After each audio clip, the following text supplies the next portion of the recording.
अस्सलाम वालेकुम जी। अच्छा, मुझे ना कुछ भाइयों दोस्तों ने कहा कि आप टिकटॉक पर भी ना अपनी वीडियोस चढ़ा दिया करें। लोग शौक से देखते हैं तो वहाँ से आपको फॉलोइंग भी मिलेगी, तो अच्छी बात है। फॉलोइंग मिले तो ज़्यादा लोग देखें, मैसेज अच्छा होता है, चला जाता है। अच्छा,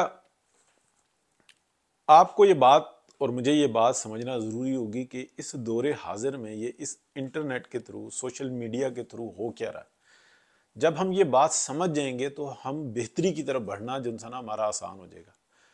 आज से अगर 500 हज़ार साल पहले अगर हम जंगे देखें या 2000 साल पहले देखें जंगे, यानी कि दौरे नबूवत को 1400-1500 साल और इससे पहले के दौर को देखें, वहाँ पर जो स्ट्रैटेजी या जो वॉर स्ट्रैटेजी जो अपनाई जाती थी, वही वॉर स्ट्रैटेजी आज भी अपनाई जाती है। उस वक़्त में तीर, तलवार, डंडा ये होती थी। फिर एक और दौर आया, फिर मंजनीकियाँ आ गईं और जाल आ गए और बहुत सारे जो है ना टेक्निक्स आ गई ऐसे। फिर ऑयल का इस्तेमाल हो गया। उसमें ये होता था कि जो घास होती थी उसके ऊपर पत्थर के ऊपर घास बांधते थे, उसके ऊपर ऑयल डालते थे और फिर उसको फेंका करते थे। और बड़े गुलैलों के जरिए फेंका करते थे, यानी कि हाथ से घुमा के। ये जंगी तरीक़ेकार होते थे। ड्रामों में बड़ी महदूद सी तरीके बताए जाते हैं, बड़े बड़े उस वक़्त में, उस वक़्त के लिहाज से ना इसी तरह से लड़ा जाता था। लेकिन उस वक़्त भी वही वॉर होती थी जो जिसको हम इस वक़्त में फिफ्थ जनरेशन वॉरफेयर कहते हैं। उस वक़्त में भी वो वॉर होती थी जो फिफ्थ जनरेशन वॉर उस वक़्त के मुताबिक थी, यानी कि जो प्रोपगंडा, यानी कि मलका है हमारी और हमारे जज्बात हैं और उसकी इज्जत पे बात कर दी है, उसको गाली दे दी है, हम कट मरेंगे, हम मर जाएंगे, हम मलका के ऊपर आंच नहीं आने देंगे, बादशाही हमारी ताकत है और बादशाही हमारा गरूर है और बादशाही हमारे लिए सब कुछ है।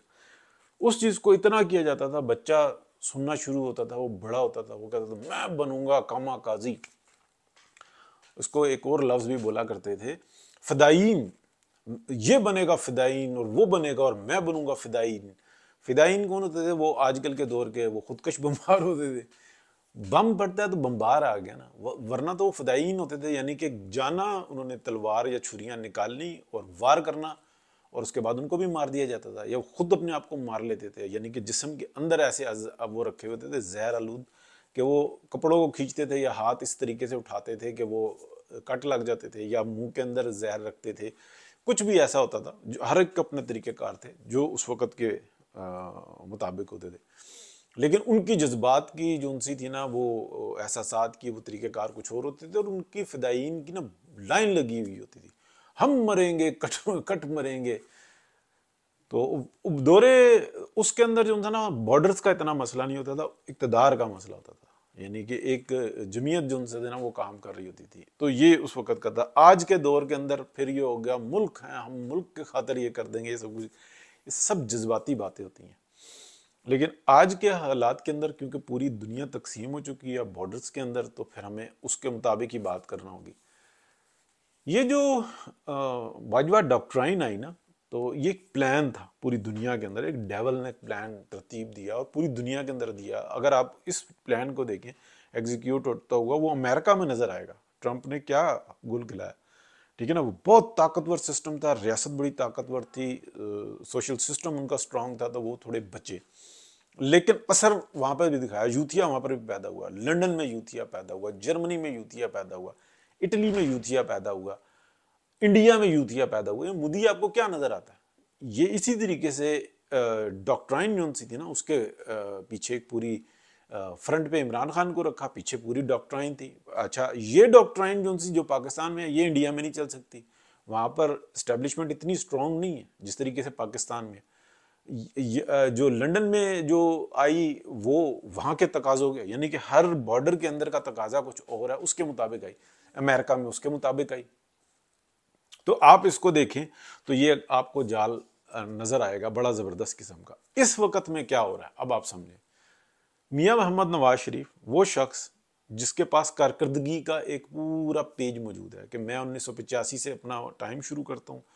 पाकिस्तान के अंदर जो सिंध और पंजाब में एक जैसी हालत थी दोनों की, धूड़ धप्पड़ मट्टी, वो लड़की को उठा कर ले जाना, थानों में ज्यादती होना, ये सब कुछ हुआ। पंजाब को ये क़यादत मिली, पंजाब में तब्दील आना शुरू हुई। जब पंजाब में तब्दीली आई तो 60% एरिया था, 65% एरिया था। पूरा पाकिस्तान उस तरक्की के अंदर बढ़ना शुरू हो गया, यानी कि वो ज्यादतियाँ जो सिंध में हो रही थी वो कम होना शुरू हो गई, महदूद होना शुरू हो गई। 85 में टीवी होता था, अखबारात होते थे, तो वो टीवी चैनल जो था ना, जिसको कैमरा और इजाज़त और वो सब कुछ होता था, वो जाते थे साथ साथ, और वो उसमें कुछ गलत काम भी हुए जी। वो जी लोगों की, लड़कियों की, ख़वातीन की शक्लें दिखाई गई और वो शक्लें छुपाई गई, लेकिन ये काम गलत हो जाते हैं, ये काम पीछे वालों के होते हैं। हर चीज़ को एक इंस्ट्रक्शंस देने वाला इंस्ट्रक्शंस दे रहा होता है, लेकिन पीछे काम करने वाले, उनसे भी गलतियां जाती हैं, और इंसान है खता का पुतला। चंद एक वाक़यात ऐसे भी नजर आए, लेकिन ओवरऑल ये नजर आया कि 1985 में एक वजीर आला किसी बच्ची की इज्जत लुट रही है पूरे पंजाब में, तो थाने में सफाई शुरू हो गई। उसको पता है कि आज हेलीकॉप्टर से वजीर आला आएगा और ऐसी तैसी फेर के रख देगा, और पूरा थाना ज्यादती करने वाले को पकड़ के हवालात में डाल के सारे काम करना शुरू हो जाते थे, क्योंकि अब एक्शन होगा। ठीक है, एक इशू बन गया। इसके पीछे पीछे जमीनों पे कब्जे मामलात ये सब दुरुस्त हुए। वहां से नवाज शरीफ की कारकर्दगी देखें आप, जो ग्रीन चैनल, यानी कि जो लोग अपने बच्चों के लिए 2 स्त्रियां ले आते थे, प्रेस करने वाली स्त्रियां, या कोई वीसीआर ले आते थे, या कोई टीवी ले आते थे, उनको चोरों की तरीके से ट्रीट किया जाता था। वो सारी जान छुड़ाई, ग्रीन चैनल का आगाज़ किया। यानी कि आप देख लें कि फसल काट के किसान मंडी तक लेके जाता था, उसको 10-10 जगह पे चुंगियां देनी पड़ती थी। वो सब चीज़ें ख़त्म की नवाज शरीफ ने। एक तरक्की और खुशहाली का दौर आया। फिर फेडरल के अंदर आप देखें क्या काम किए, एनर्जी, यानी कि मियाँ नवाज शरीफ के दौर 90 से पहले, यानी कि 90 तक जब मियाँ मोहम्मद नवाज शरीफ का दौर था, पंजाब वज़ीर आज़म बने, इससे पहले 7-7, 8-8 साल पुरानी टेलीफोन लगाने की दरखास्तें होती थी। जो बहुत बड़े होते थे ना, वो कहते हमने सिर्फ 5 साल में लगा लिया। हमारे घर में लगा था 1979 में। ठीक है, तो टेलीफोन अगर हम किसी के घर पे जाते थे ना, उस वक्त में बच्चे होते थे, किसी के मरने की खबर होती थी या कोई ऐसी बात होती थी, तो हम किसी को जाके इतला देते थे कि फलानी जगह पे फोन आया, तो आपके फलाने मामू है फलाने शहर में, उनके यहाँ ये मामला हो गया, अब आप चल पड़ो। अब तार जो उनसा होता था ना, उससे बेहतर फोन आया था। लेकिन वो दौर ख़त्म हुआ।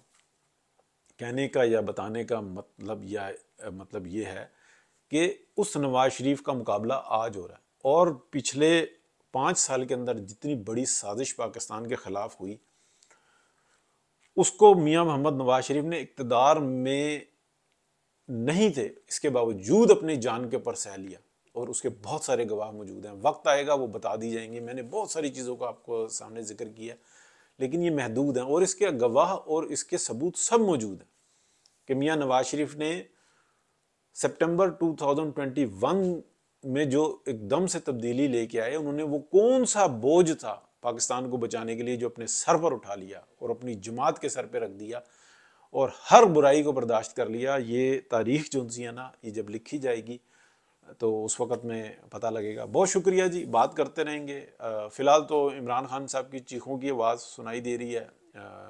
जावेद चौधरी साहब ने बताया, जावेद चौधरी साहब बड़े इंटरेस्टिंग आदमी हैं जी, और कई लिहाज से इंटरेस्टिंग है। मैं उनकी बात को इस तरह की बात वो कर नहीं सकते जब तक कि वो उनको बाकायदा कहीं से इजाज़त ना मिली हो।